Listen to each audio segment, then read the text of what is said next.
In 1993, Alex Trotman became the CEO of Ford Motor Company. That was a first because he wasn't American, he was British. In fact, the first non-American to head any American automotive company. He rolled out an idea called Ford 2000, and his vision was for the company to have one vehicle in each segment sold worldwide. Toyota already did this. Honda did the same to great success. GM did to an extent with some badge engineering, but Ford didn't, and that was going to change. The Focus replaced the humble Escort, which were two different models at this point on either side of the Atlantic. But they were going to be replaced with the same car. That car was this, or at least the first generation of Ford Focus. It was almost considered an interloper. That's just how much it shook the entire industry. It was unlike anything that had come before it in this segment in terms of looks, in terms of build quality, in terms of handling, and in terms of ride. The last two were basically down to a very complex multi-link rear suspension. That was the first in the C segment, or compact class as it's known in North America. It blew the entire world away, and it became European Car of the Year as a result. It debuted in North America about a year later as a 2000 model, and in America it was available as a three-door hatchback. I had one. I had a ZX3 when it first came out. It was also available as a sedan and an estate or wagon.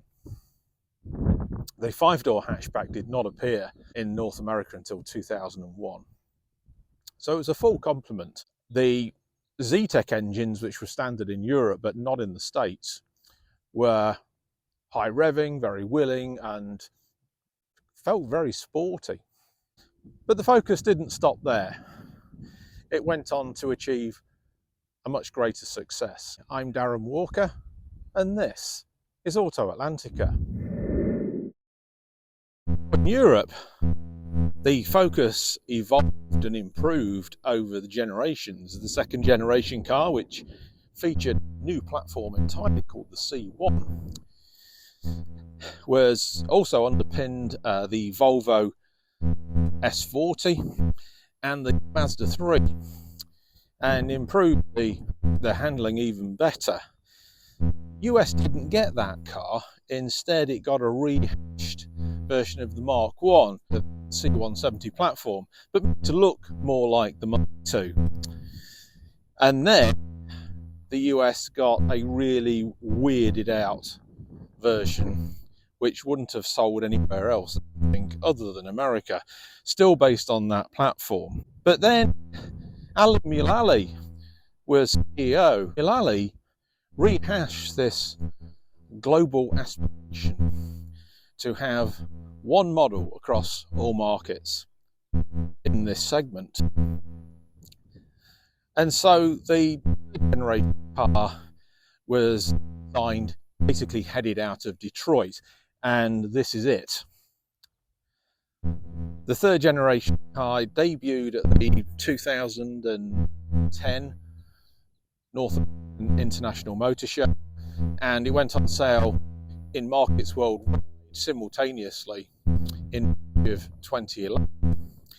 And it ran until 2018, when in Europe it was replaced by a newer car on a platform. It still uses the C1, by the way. The new car, the Mark IV, used an updated version of the platform called the C2, while it wasn't replaced at all in America. So this 2018 Ford Focus SE, and this is really a bog standard car. The only option on this is the metallic paint colour, which was a $345 option. It is pretty much the last of the line. 2019 was the final model year. This is a 2018. So I want to thank Danny and Brian of Stadium GM for loaning me this Ford Focus SE today. What I want to do is going to take a look around it in some detail, then take it out for a run and see what it's like to drive. So this is the third generation Ford Focus, and the facelifted version of it was facelifted in 2015, and that's evidenced by the redesigned front end and these slimmer tail lights.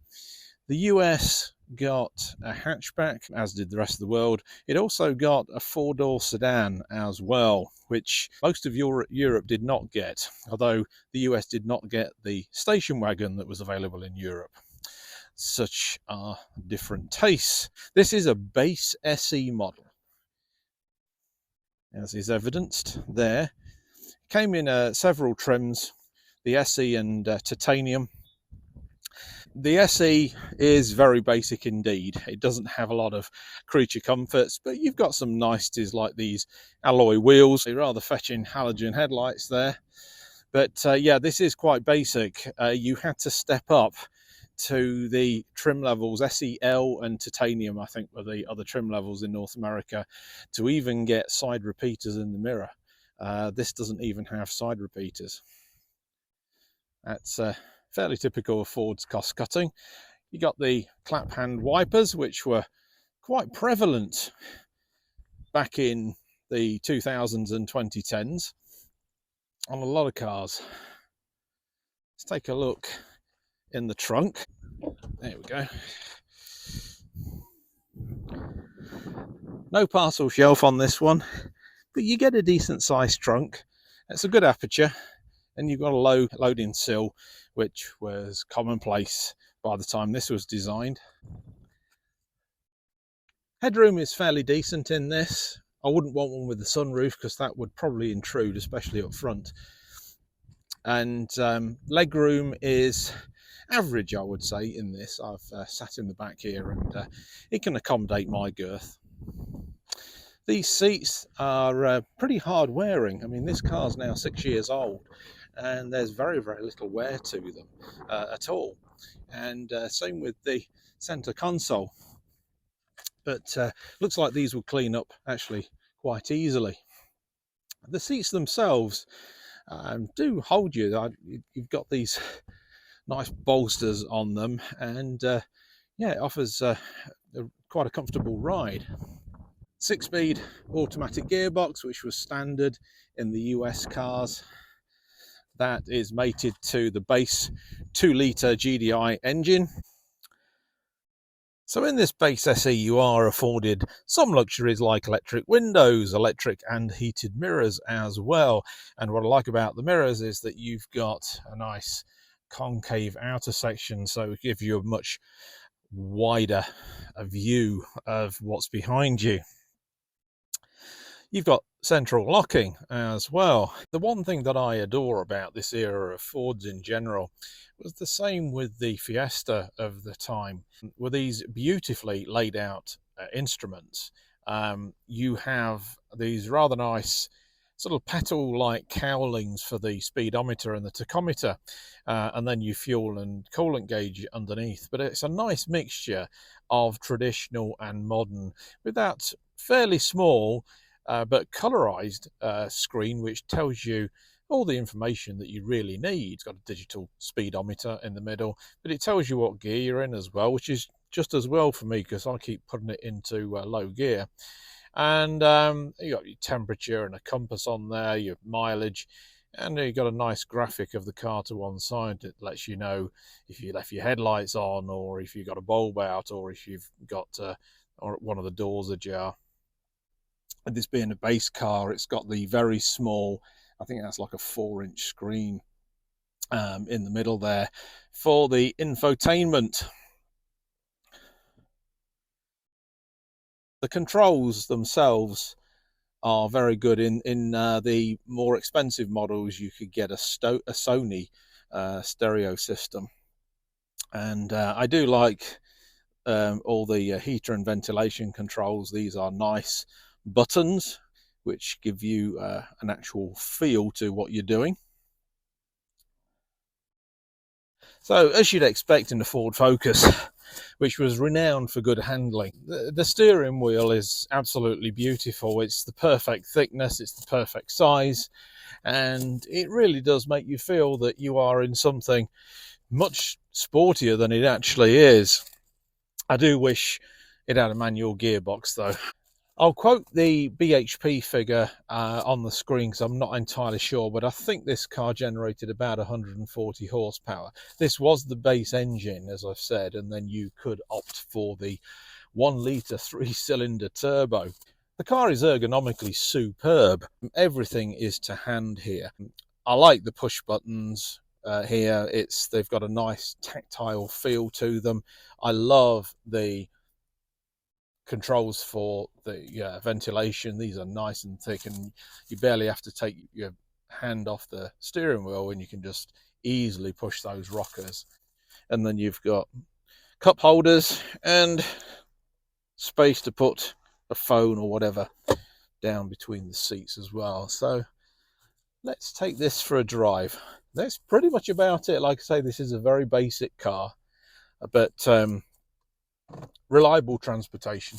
I'm finding that it's very easy to put the car into the low range when you set off. You do have a display which tells you what gear you're in up there, but I don't know if it's because of the age of the car or if they're just generally like that, but I don't like that at all. You think that you've got the thing in drive. I'd prefer there to be a bit more of a click to get it into the right gear. The gear shift itself is pretty inoffensive. You do feel it. It doesn't feel seamless like some that I've driven, but it's willing, and you know what gear you're in as well. All-round visibility is just excellent. It's a really nice car to drive. I love these seats. You really do feel like you are in a more expensive car with these seats. The bolster is great. They grip you superbly as well. And I like the little things as well, like you have a leather-wrapped handbrake, and a proper handbrake at that. It is not one of these electronic efforts. Engine noise is minimal, but it feels punchy.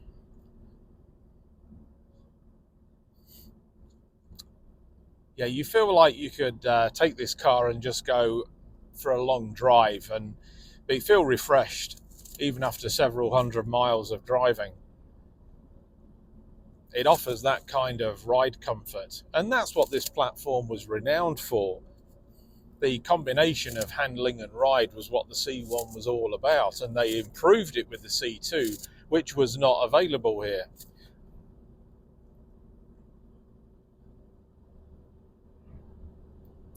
Not sure if I could live with one that was so basic, I must confess, because I like my toys. But for somebody that's not really bothered about that, this is just a great car. Okay, let's give it a bit of a freeway run and see how it does.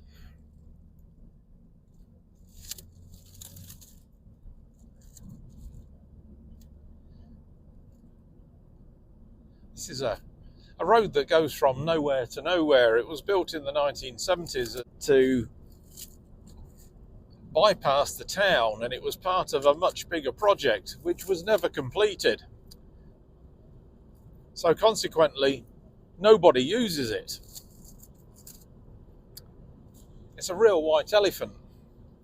However, the police patrol it as if the entire state of Ohio uses it. So you do have to be careful. You don't want to. We've got a 60-mile-an-hour limit on this, and I have been pulled over several times on this stretch of road. So we're going to take it easy. But yeah, this is a typical cruising speed, and in this car, it feels fantastic. It feels like a much bigger car, but you know, Ford were renowned for their superb chassis dynamics on every one of their platforms, right from the A segment all the way through to, at this point, the Mondeo and Fusion, which was a D segment car. There were some high performance versions of this very car in its hatchback guise, the ST, for instance, which was very popular here. And then, of course, the fire-breathing RS, which was the very first RS product that Ford actually brought to the US. That car was imported, unlike the other versions like this one and the ST, which were all built in Michigan.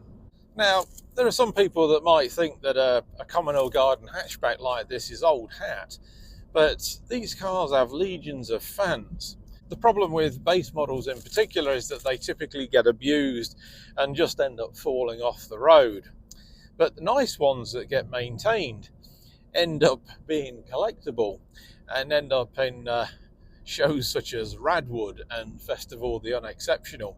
And I can see that occurring with a car like this in about 20 or 30 years' time.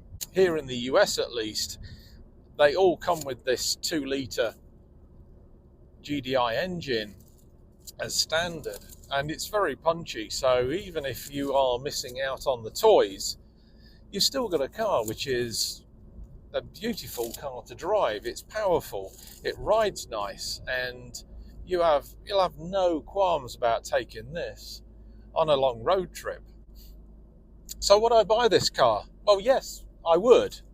I think I would probably end up using it just for knocking around town.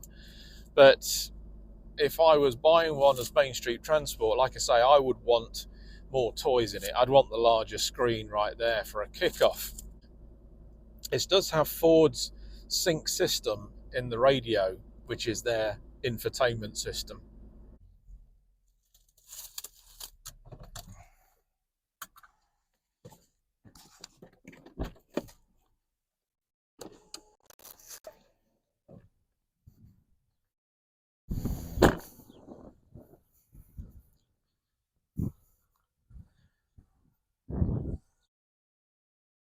So that's it for this video. I've enjoyed my time with this 2018 Ford Focus SE. Many thanks again to Danny and Brian at Stadium GM in Salem, Ohio for letting me borrow this car. Yeah, it's been fun. It's a great little car to drive. I'm Darren, and this is Auto Atlantica.